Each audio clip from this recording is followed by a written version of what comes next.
నమస్తే రమగారు. నమస్తే జయ. రమగారు, మనము ఇప్పటివరకు ఎన్నో స్టోరీలు మాట్లాడుకున్నాం, ఎన్నో విషయాల గురించి మాట్లాడుకున్నాం కదా.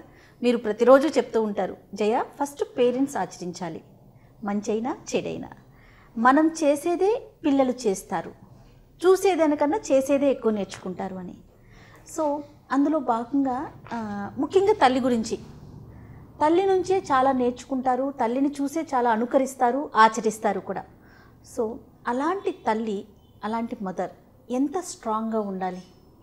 ఈ మధ్యకాలంలో మనం చూసిన చిన్న చిన్న విషయాలకి ఇరిటేట్ అయిపోవటం, కోపం తెచ్చుకోవటం, అంటే అనవసరంగా అవసరం లేని దానికి ఎక్కువగా రియాక్ట్ అవటం, దీని ప్రభావం పిల్లల మీద పడటం. అంటే ఒకప్పుడుతో కంపేర్ చేసుకుంటే ఇప్పుడు బాధ్యతలు అనేవి చాలా పెరిగిపోయాయి, విమెన్ రోల్ అనేది చాలా ఎక్కువైంది. బట్ కానీ దాని ఎఫెక్ట్ పిల్లల మీద పడుతుంది కదా. మనం ఎంత స్ట్రాంగ్గా ఉండాలి అనేది మనం పిల్లలకి ఎలా తెలియచేయాలంటారు రమగారు? ముందు మనం ఉండాలి కదా. అంటే విమెన్ రోల్ పెద్దదైందంటే ఎక్కడ పెద్దదైందో నాకు ఎప్పుడూ అర్థం కాదు జయ.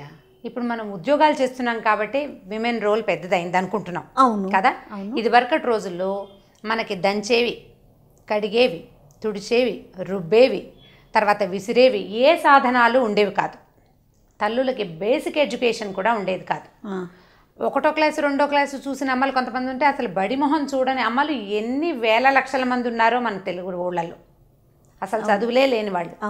అయితే వీళ్ళు భర్తలు ఏదో 10, 25, 15 సంపాదించుకు తెస్తే దాన్ని ధాన్యం దంచటం దగ్గర నుంచి ఆడవాళ్లే స్వయంగా పని చేసుకునేవాళ్ళు. ఇదివరకు మనకి సాధనాలు లేవు జయ. అప్పుడు సాధనాలు లేకుండానే వాళ్ళే అన్ని పనులు చేసుకునేవాళ్ళు. దంచటం, తర్వాత బియ్యం, ధాన్యం చేయాలంటే మనం బియ్యం కొనుక్కుని ఒక 50 రూపాయలు ఇచ్చి కిలో తెచ్చేసుకుంటున్నామా?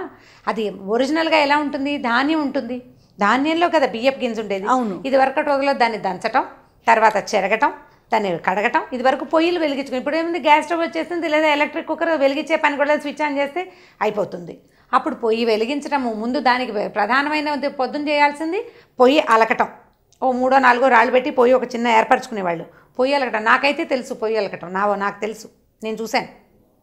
సొంతంగా నేను చేయలేదు కానీ మా అక్కయ్యలు చేయటం, మా అమ్మగారు చేయటం నాకు స్పష్టంగానే తెలుసు.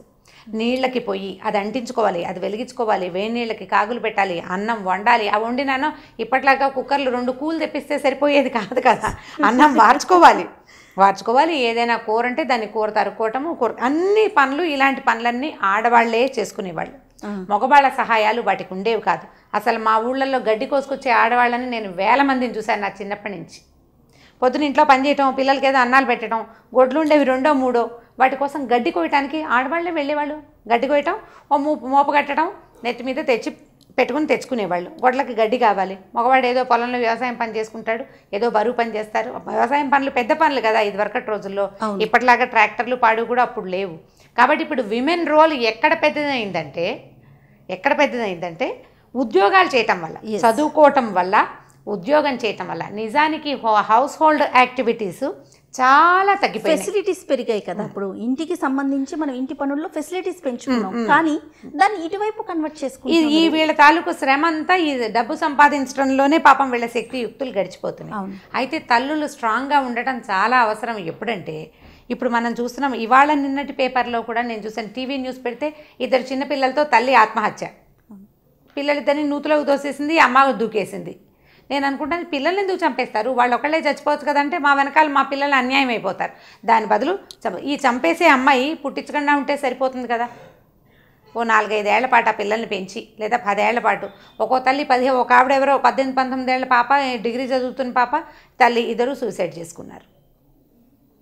వీళ్ళు ఉద్యోగాలు చేసి మొదట చదువుకుని తర్వాత ఉద్యోగాలు చేసి సొంతంగా స్వావలంబన, అంటే తమంతట తను సంపాదించుకోగలిగే సత్తా ఉన్న వాళ్ళు కూడా తొందరపాటుగా ఆత్మహత్య. చిన్నపిల్లలు కాదు, జీవితాన్ని చూస్తారు, పిల్లల్ని కంటున్నారు, పెంచుతున్నారు, ఉద్యోగాలు చేస్తున్నారు, ఎంతో కొంత సంపాదించుకుంటున్నారు. నీకు మగవాడితోటి ఉంటే, భర్తతోటి ఉంటే మంచిది. ఒకవేళ అవకాశం లేదనుకోండి, వాడిని వదిలేయచ్చు కదా. నువ్వు జీవితాన్ని ఎందుకు వదిలేసుకోవాలి? ఆ భర్త ఇప్పుడు అతను నిన్ను ఏదో తిట్టాడు, ఏదో కొట్టాడు, లేకపోతే నిన్ను అక్కడికో పంపించలేదు, ఏదో నీ మాట వినలేదు, నీకు నచ్చలేదు. నచ్చకపోతే నువ్వేం చేయాలి చెప్పు? కూర తింటున్నాము, నోట్లోకి వెంట్రుకు వచ్చింది, అన్నం మానేస్తావా, వెంట్రుకు తీసేస్తావా? జన్మలో నేను అన్నం తిన్నాను మానేస్తావా? అన్నం తింటున్నప్పుడు వెంట్రుకలో లేదా ఏదైనా రాయో రాదా జయ? వస్తుందా రాదా?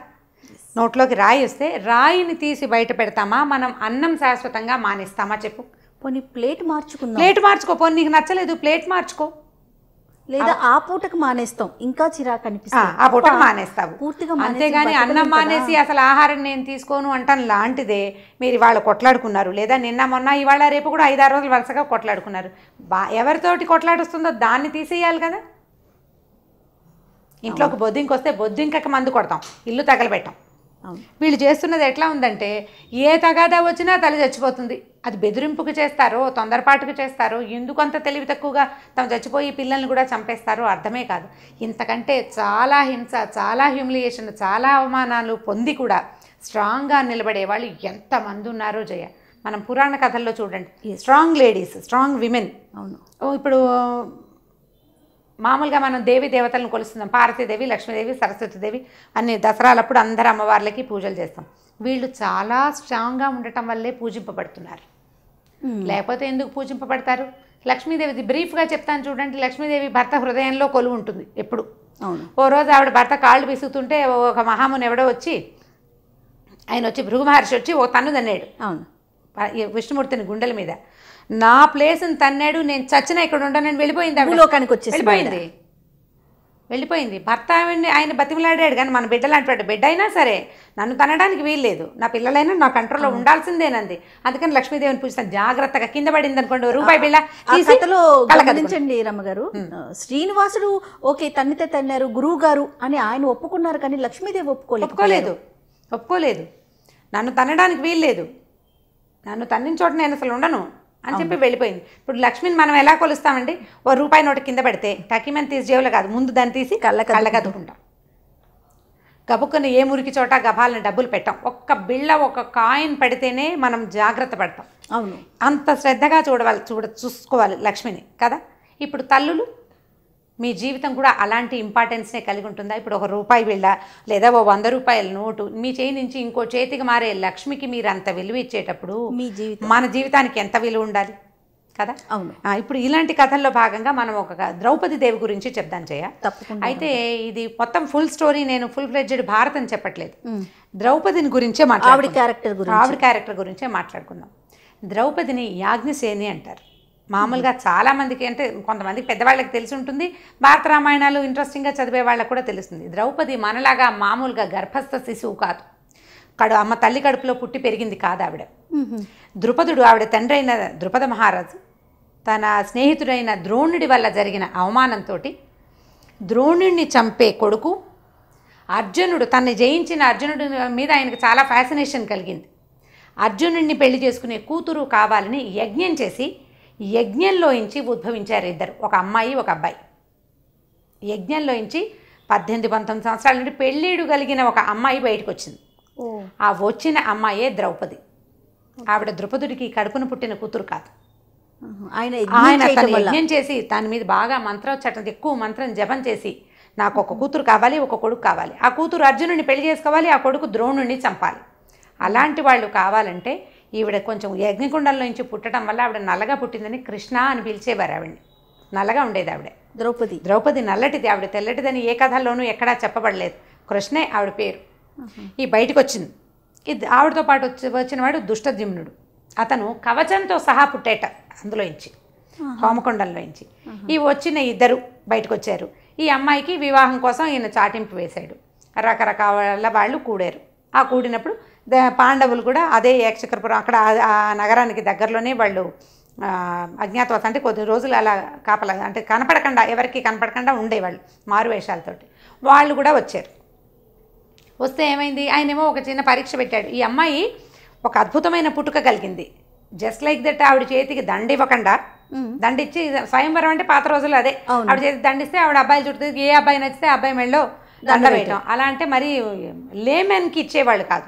ఈ వచ్చిన రాజులందరూ వీడు ఫలానా వీడు ఫలానా అని వెనక నుంచి చెప్తూ ఉండేవాళ్ళు. అతని రాజలక్షణాలు, అతని కులము మతం అన్ని నచ్చితే, కులం అనకూడదులే, పాత రోజుల్లో కులం అంటే మన కులాలు కాదు, అది రాచకులం. ఆయన ఏ వంశానికి చెందినవాడు, ఎంత ప్రతిభ కలిగిన వంశం, ఎంత గొప్ప వంశం, ఎంత శౌర్యం ఉంది, అది తెలుసుకోవడానికి ఒక డిస్క్రిప్షన్ ఇచ్చేవాళ్ళు ప్రతి అబ్బాయికి. ఏ డిస్క్రిప్షన్ నచ్చితే ఆ అబ్బాయికి ఈవిడ దండ వేసేవారు. ఈ అమ్మాయి విషయంలో ఈయన ఏం చేశాడంటే, అస్సలు సామాన్యులకి సాధ్యం కానీ ఒక విచిత్రమైన పరీక్ష పెట్టాడు. పైన ఒక చేప తిరుగుతూ ఉంటుంది గుండ్రంగా, మత్స్యయంత్రం అంటారు. ఆ తిరిగే చేపని ఇలా చూసి కొట్టడం కాకుండా కింద నీళ్ళల్లో దాని ప్రతిబింబాన్ని చూస్తూ ఆ తిరుగుతున్న చేపని కొట్టాలి. అది అప్రతిమైన ప్రతిభ ఉన్న కలిగిన వాడు, చాలా ప్రతిభ ఉన్నవాడు, చాలా బాగా బాణం వేయగలిగేవాడు, అలాంటి వాడికే కుదురుతుంది. మామూలు వాడి వల్ల కాదు. పక్కకో వెనక్కో వేస్తారు. చేపని కొట్టాలి అంటే మంచి కన్ను ఉండాలి, వాడికి విపరీతమైన కాన్సన్ట్రేషన్ ఉండాలి, దాంతోపాటు విలువిద్యలో మంచి ప్రావీణ్యం ఉండాలి. ఇలాంటివి కొట్టగలిగిన వాళ్ళు అతి తక్కువ ఉన్నారు ఓకే ఆ రోజుల్లో. ఆయనకి తెలుసు, అందుకని అది పెట్టాడు. పెడితే అర్జునుడు వచ్చాడు, కొట్టాడు. ఆవిడని కాస్తే వీళ్ళు పెళ్లి చేసుకున్నారు. ఈవిని చేత పుచ్చుకుని ఇంటికి తీసుకెళ్ళి వాళ్ళ అమ్మకి ఏం చెప్పాడంటే, అమ్మ భిక్షను తెచ్చాను అని చెప్తే ఆవిడ ఏం చేసింది, 5 పంచుకోండి నాయన అని చెప్పింది. ఇప్పుడు ఈ అమ్మాయి 5 భార్య అయింది, వాళ్ళ అమ్మ చెప్పింది కాబట్టి. ఆవిడ చూడకుండా చెప్పటం వల్ల 5 భార్య అయిపోయింది. అయితే ఏంటంటే ఈ కథకి ఈవిడికి పూర్వజన్మ వృత్తాంతం ఒకటి ఉంది. ఆవిడ భర్త అని 5 సార్లు భర్త కావాలని శివుణ్ణి కోరుకుందట. 5 times అంది ఆ మాటని, భర్త అని. అందుకని 5 భర్తలు ఆవిడికి లభించారని దాన్ని జస్టిఫై చేసుకున్నారు. ఈ 5 ఈవిడ ఉంది. 5 భర్తలు మహా బలవంతులు, చాలా గొప్ప వంశంలో పుట్టిన వాళ్ళు, గొప్ప తల్లి చేత పెంచబడిన వాళ్ళు. ఆవిడని చాలా అద్భుతంగా చూసుకునే వాళ్ళు. ద్రౌపదీదేవిది చాలా అనుపమానమైన క్యారెక్టర్. ఎందుకంటే ఆవిడ పుటక కూడా అటువంటిదే. ఆవిడ దగ్గర ఉన్న దాసీల్లో ప్రతి దాసి పేరు, దాని గుణగణాలు, కులగోత్రాలు తెలిసి ఉండేది ఆవిడ. అంతమంది దాసులున్న 100 పైన ఉండేవాళ్ళు, కానీ ప్రతి వాళ్ళ పేరు తెలుసు, ప్రతి వాళ్ళ బాగోగులు తెలుసు, ప్రతి వాళ్ళ సమస్యలు తెలుసు ఆమెకి. ఈ 5 ఎంత బాగా హ్యాండిల్ చేసేదో 100 మంది సేవకుల్ని, దాసదాసీ గణాన్ని కూడా అంతే కెపాసిటీ తోటి, అంతే కేపబుల్ థింగ్ తోటి హ్యాండిల్ చేసేది. చాలా అద్భుతమైన సంగతిగా ఉంటుంది, లక్షణం అది. అయితే కొన్నాళ్ళ తర్వాత ఏమైంది, ఈ పాండవులు, ఈవిడ భర్తలేమో పాండవులు, వీళ్ళ కజిన్స్ ఏమో కౌరవులు, వాళ్ళు కొట్టుకున్నారు. ముందంతా ఏదో చిన్న రైవలరీ నడుస్తుండేది. అయితే ఒకసారి జూదం ఆడినప్పుడు ఈవిడ్ని ఒడ్డారు వాళ్ళు, అంటే పందాన్ని కింద ఈవిడ్ని కూడా పెట్టేసరికల్లా ఈవిడ, ఈ ద్రౌపదీదేవి కౌరవులకి దాసి అయిపోయింది, దొరికిపోయింది వాళ్ళకి. అంటే ఈయన ఓడిపోయాడు, ధర్మరాజు ఓడిపోయేసరికల్లా వాళ్ళకి దాసి అయిపోయింది. దాంతో వాళ్ళు ఏం చేశారంటే, ఎలాగైనా వీళ్ళ అంతు చూడాలన్న కోరికతోటి ఏం చేశారు, ఆవిడ్ని లోపల ఉన్నదాన్ని సభకి పిలిపించారు. ఆవిడ పాపం ఏంటంటే ఏకవస్త్ర, అంటే పీరియడ్స్లో ఉంది ఆవిడ. అందుకని ఆవిడ మామూలుగా రెగ్యులర్గా వేసుకునే మా బట్టలు కాకుండా కొంచెం తేలికపాటి దుస్తులు ధరిస్తారు. మామూలుగా అయితే బోళ్ళని అవి ఇవి రకరకాల నగలు గీగలు వేసుకుంటారు, పైన ఒకటి కింద ఒకటి బోళ్ళని ఉంటాయి సాధనాలు. ఆడవాళ్ళ పైనుంచి మేలి ముసుగు. ఈ పీరియడ్స్లో ఉన్నప్పుడు తేలికపాటి చీర, ఒక చీరే కట్టుకుంటారు. ఈవిడ్ని ఏం చేశారు, జుట్టు పుచ్చుకొని లాక్కొచ్చారు. నేను ఏకవస్త్రాన్ని, నన్ను తీసుకెళ్ళొద్దు నువ్వు, నేను నలుగురిలోకి రానన్నా కూడా అతను ఏకవస్త్రమైనా వివస్త్రమైనా పర్వాలేదని లాక్కెళ్ళారు. అక్కడ దాకా లాక్కెళ్ళిన తర్వాత ఈవిడ వస్త్రం తీయమని ఆజ్ఞాపించాడు దుర్యోధనుడు. ఒంటి మీద నుంచి చీర కూడా లాగేశారు. ఆవిడ ఉన్నదే ఒక ఏకవస్త్రంతో, ఆవిడ చీర కూడా లాగబడింది. ఆ టైంకి ఆవిడ కృష్ణుడిని ప్రార్థించింది. కృష్ణుడికి ఈవిడికి చిన్నతనం నుంచి, అంటే ఆవిడ పుట్టినప్పటి నుంచి ఆయనతోటి కొంత ప్రీతి కలిగి ఉంది. పైగా పాండవులకి సొంత మేనమామ కొడుకు, వాళ్ళు దగ్గర బంధువులు అవటంతో ఆయన ఏం చేశాడు, వెంటనే ఈవిడికి అభయం ఇచ్చి, ఈవిడికి ఈ ఒంటి మించి తొలుగుతున్న వస్త్రం బదులు ఇంకో వస్త్రం ఆవిడికి ఆచ్ఛాదనగా ఉండేలాగా కృష్ణుడు ఒక వరం ఇచ్చి ఆవిడని కాపాడాడు. అంటే ఆవిడ పూర్తిగా ఆవిడ శరీరాన్ని మిగిలిన వాళ్ళు చూడకుండా జరిగింది. కానీ ఇలాగా యజ్ఞంలోంచి పుట్టిన నేను ఒక 5 మగ ఇంత బలమైన వాళ్ళకి భార్యగా ఉన్నాను, ఇంత కెపాసిటీ కలిగిన నన్ను వీళ్ళు అవమానించడం ఏమిటి? ఆవిడ దాన్ని ఓర్చుకోలేకపోయిందనమాట. వాడెవడో జుట్టు పుచ్చుకుని ఈవిని తీసుకొచ్చాడు దుశ్శాసనుడు. ఇక నేను ఈ జుట్టు ముడేనని జుట్టు అలాగే వదిలేసుకుని ఉండేది. జుట్టట ఆవిడకి మొత్తం జుట్టంతా అలాగే ఉండేది. ముడెప్పుడు వేయాల, ముడేసి పువ్వులు పెట్టుకోలేదు ఇంకా ఆవిడ, జుట్టు విరబోసుకునే ఉండేది. అక్కడి నుంచి ఏమైంది, ఈ లోపల ఈ భర్తల్లో కొంతమంది ఒకళ్ళిద్దరు లేచారు. ఈ భీముడు చాలా కోపిష్టవాడు. ఆయనకి ఏంటంటే అమిత ప్రీతి భార్య అంటే. ఒక్కొక్కళ్ళకి అలా ఉంటుంది కదా. ఒక్కొళ్ళేమో, మిగిలిన వాళ్ళేమో వాళ్ళ అన్నయ్యకి ఆజ్ఞాబద్ధులయ్యి అర్జునుడు, నకుల సహదేవులు ఊరుకున్నారు. కానీ ఆక్రోశాన్ని అణుచుకోలేని భీముడు మాత్రం ఏం చేశాడంటే, ఈ జుట్టు పట్టుకున్న వాడి రక్తంతో ఈవిడ జుట్టు తడుపుతానని అక్కడి నుంచి ఈ దుర్యోధనుడు ఏం చేశాడు, ఆవిడని ఇక్కడ కూర్చోనని తన కాలు చూపించాడు, తొడ చూపించాడు. ఏ తొడైతే నువ్వు ద్రౌపదికి చూపించావో దాన్ని విరక్కొడతానని శపథం చేశాడు, భీముడు ప్రతిజ్ఞ చేశాడు. ఇంతలో ఏమైంది, ఈ లోపల కృష్ణుడు వచ్చి ఈవిడికి వస్త్రాలు ఇవ్వటము, ఇదంతా జరుగుతున్నది బాగా వివరంగా తెలుసుకున్నటువంటి కౌరవుల తండ్రి వెంటనే ఈ అమ్మాయిని రక్షించి, ఈవిడ్ని నీకేం కావాలో కోరుకోవారం అంటే, నా భర్తలది దాస్య విముక్తి ఇవ్వండి అని కోరుకుంది. సరే, మళ్ళీ పందెం ఆడారు. మళ్ళీ ఆడిన తర్వాత ఈసారి వీళ్ళు 13 సంవత్సరాలు 12 ఏళ్ళు వనవాసము, 1 సంవత్సరం అజ్ఞాతవాసము చేయాలని పందెం పెట్టుకున్నారు. వెళ్ళిపోయారు. ఈ పందెం ప్రకారం వెళ్ళారు. వెళ్ళిన తర్వాత ఈవిడ ఏం చేసేదంటే ఆ జుట్టు ముడేసుకోలేదు, కాలదోషం పట్టకుండా ఈ ప్రతిజ్ఞకి, భీముడు చేసిన ప్రతిజ్ఞని ఎప్పటికప్పుడు గుర్తు చేసేది వీళ్ళకి. సందర్భం వచ్చినప్పుడల్లా భర్తలకి. ఈ ధర్మరాజుకి సహజంగా శాంత స్వభావి, ఈ అడవిలో ఉండటంతో కొంత మెతకైపోయాడు. ఈ గోళ్ళన్నీ ఎందుకు, ఈ రాజ్యం ఎందుకు, హాయిగా ఇలా రిలాక్స్గా ఉందామన్న ఓ ఏదో ఆయనకు వచ్చిందని ఈవిడికి అనిపించినప్పుడల్లా గుర్తు చేసేది. నన్ను ఇట్లా చేశారు, నేను ఇంత అవమానపడ్డాను, నీ రాజ్యం పోయింది, నువ్వు ఇలాగ ఏనుగుకి, ఒక మంచి మదించిపోయిన ఏనుగుకి ఒక పువ్వులు దండిస్తే విసిరేస్తుంది, అట్లా నువ్వు ఏం చేసావంటే నీ చేతికి ఇచ్చిన రాజ్యాన్ని, అద్భుతమైన రాజ్యం, మామూలుది కాదు, నీ పెద్దవాళ్ళంతా ఎంతో బాగా కాపాడిన రాజ్యాన్ని నువ్వు విసిరేసావు. జస్ట్ లైక్ ఒక చిన్న దీనిలాగా ఏదో చిన్న వస్తువు పెట్టినట్టుగా దాన్ని పందెముడ్డి పాడు చేసావని ప్రతిసారి గుర్తు చేసి తర్వాత కాలంలో ఈ అజ్ఞాతవాసం కూడా అయిపోయిన తర్వాత సంధికి అన్నదమ్ములు ఒప్పుకున్న ఆవిడ మాత్రం ఒప్పుకోవాలి. ధర్మరాజు సంధికి ఒప్పుకున్నాడు. 5 ఊళ్ళు ఇవ్వండి చాలు, 5 ఊళ్ళు ఇవ్వండి చాలని, 5 ఊళ్ళు ఇస్తే మేము మీ దగ్గరికి రాము, మీ జోలికి రాము, మా దారిని మేము ఉంటామని ధర్మరాజు చెప్పినా కూడా ద్రౌపది ఒప్పుకోక ఎవరైతే ప్రోవోక్ చేయబడతాడంటే ఈ రెచ్చగొడితే కాస్త రెచ్చిపోతాడు భీముడు, ఆ భీముడిని రెచ్చగొడుతూ ఉండేది ఆవిడ. ఎందుకంటే తనకి జరిగిన అవమానానికి ప్రతిక్రియ జరగాల్సిందే అని. కానీ ఇలా జరిగింది. చివరికి కురుక్షేత్ర యుద్ధం, వాళ్ళు సంధికి ఒప్పుకోలేదు, కురుక్షేత్ర యుద్ధం జరిగింది. దుశ్శాసనుడిని చంపి ఆ రక్తం తెచ్చి ఆవిడ తన జుట్టుకు రాసాడట భీముడు. అప్పుడు ముడేసుకుంది. అప్పటిదాకా జుట్టు ముడేసుకోవాలి. ఎన్ని సంవత్సరాలు ఉంది జుట్టు వదిలిపెట్టేసి? 13 ఏళ్ళు పూర్తిగా. 13 సంవత్సరాలు ఒక రాజకుమార్తె, ఇంతమంది రాజులకి పట్టమహిషి, జుట్టు మాత్రం ముడేయలేదు, వేయకుండానే ఉండిపోయింది. ఇప్పుడు ఆవిడ స్ట్రెంగ్త్ని మెచ్చుకోవాలా? అవును. అని ఆవిడ సూసైడ్ ఎందుకు చేసుకోలేదమ్మా? ఆ రోజు వీళ్ళు అవమానించారు, అవమానం జరిగిందని సూసైడ్ చేసుకోవాలి, చేయలేదు. చేయకుండా ఎక్కడ అవమానం జరిగిందో దానికి పూర్తి స్థాయి ప్రతిక్రియను చేసింది ద్రౌపది. పూర్తిగా ప్రతిక్రియ చేయించింది. వీళ్ళంతా పోయారు. ఈ తర్వాత ఏమైంది? యుద్ధం చివరికి వచ్చేసరికల్లా అశ్వత్థామ అంటే ద్రోణాచార్యుడి తాలూకు కుమారుడైన అశ్వత్థామ ఈ పీనుగులందరి, ఈ శవాలని, వీటన్నిటిని చూసి ఎలాగైనా పూర్తిగా పాండవులని ఎరాడికేట్ చేయాలనుకున్నాడు. అందుకని ఏం చేశాడంటే అపాండవం అని అపాండవం అయిపోవాలి, మొత్తం పాండవుల పిల్లలే లేకుండా పోవాలి, పాండవులను ఏం చేయడు అతను. పాండవుల సంతానాన్ని, ద్రౌపది దేవతాలకు కొడుకుని ఉప పాండవులు అంటారు, వాళ్ళని చంపేశాడు రాత్రిపూట. వచ్చి చంపేస్తే పొద్దునే పట్టేసుకున్నారు వీళ్ళు. పట్టుకుని అతన్ని తీసుకొచ్చారు. నువ్వేం చేయమంటే అది చేస్తామని చెప్పారు. నువ్వేం చేయమంటే అది చేస్తాం. ద్రౌపది దగ్గర మరి ఆవిడ కొడుకులు కదా చచ్చిపోయింది, చంపేశాడు ఇతను. నువ్వు ఏం చేయమంటే అది చేస్తామంటే ఆవిడ ఏమనుకుందంటే ఒక క్షణం ఆలోచించుకుని ఏం చెప్పిందంటే, నా కొడుకులు పోయారు కానీ నాకు భర్తలు ఉన్నారు 5. నేను ధైర్యంగానే ఉంటా, పిల్లలు చచ్చిపోయినా నేను ధైర్యంగా ఉంటా. కానీ గురువుగారు ద్రోణాచార్యుడు చనిపోయాడు, ఆయన భార్య గురుపత్ని పాపం కొడుకును కూడా పోగొట్టుకుని ఆవిడ ఎలా బతుకుతుంది? కాబట్టి వీడు శిశుహంత, పిల్లల్ని చంపాడు, వీడికి శాస్తి చేయండి, చంపద్దు అని చెప్పింది. ఇప్పుడు తనకు అవమానం జరిగినందుకు ఇన్ని లక్షల మంది మరణానికి కారణమైంది ఆవిడ. కానీ తన పిల్లల్ని చంపినప్పుడు మాత్రం ఈ పని చేయలే. వీడిని చంపేసేయమని అడగల. పిల్లలు చనిపోయినా కూడా ఆవిడ మనసు నిలుపుకోగలిగింది, కానీ తను అవమాన పడితే మాత్రం నిలుపుకోలేకపోయింది. నేను అవమాన పడకూడదు, నా తండ్రి చాలా గొప్పవాడు, నా భర్తలు గొప్పవాడు, నేను అవమాన పడడానికి వీల్లేదు, నేను యజ్ఞంలో నుంచి పుట్టానని మొండికెత్తి వీళ్ళందరూ చావుకే ఆవిడే కారణమైంది. కానీ అశ్వత్థామని మాత్రం ఆవిడ చంపనివ్వలేదు. చంపద్దు, వీడికి శాస్తి చేయండి అంటే అతని తలలో ఒక మణి ఉంటుందట, అతని జుట్టుముడిలో, అతను ఆ మణితోటే పుట్టాడు.